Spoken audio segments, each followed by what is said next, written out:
She thought she could buy my life for scraps. She thought I'd give up everything just to be her cut-rate nanny. But when she tried, I laughed straight in her face.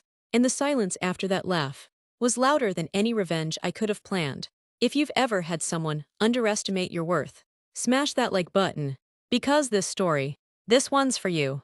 Years ago, my sister Lena had her first child. She lived far out in the countryside, nearly an hour from the closest city. Picture long winding roads, a small house surrounded by empty fields, and almost no neighbors in sight. Beautiful maybe, but isolating. In childcare out there, nearly impossible to find. Lena called me often, venting about how expensive babysitters and nannies were. I listened, I really did. I told her I understood that costs were high, but I also held my tongue when she complained that people charged too much for watching kids, because what she meant was they expected a livable wage. At first, I let it slide. It wasn't worth arguing. Until one day, she dropped the line that stopped me cold. She said, "Honestly, I could move you here from your state for less money than it costs to hire someone." I froze. Did she just suggest I uproot my entire life? My job, my independence, my future, just to work full-time taking care of her child, for poverty wages? The audacity made me laugh. Literally laugh out loud. I said, "No, you couldn't." Lena blinked, sputtered, tried to backpedal. Well, I mean, it would still be better than. But I cut her off, still laughing. "No, you really couldn't."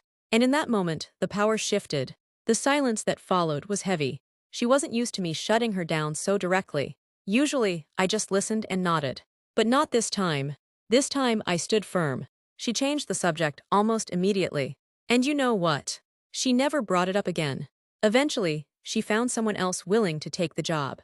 Someone local, who got paid what the work was worth. As for me, I never regretted standing my ground. I'm child-free by choice, and there isn't an amount of money that could make me give up my life to become her live-in babysitter, especially not when her offer was built on the idea that I was worth less. The revenge wasn't some elaborate plan. It was simple. It was refusing to play her game. She thought she could corner me with family guilt, with money dangled just out of reach. But the second I laughed and told her, "No, you couldn't," she deflated. She knew I saw through her. She knew she couldn't control me. And sometimes, that's the sweetest revenge of all. Not screaming, not fighting, just standing firm and watching someone realize their manipulation has no power over you. So here's what I learned. You don't always need to get even. Sometimes the most powerful move is showing someone you'll never sell yourself short, especially not for them.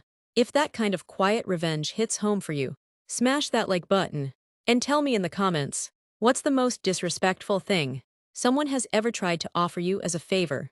Because I'll tell you this, knowing your worth, that's a payback no one can take away.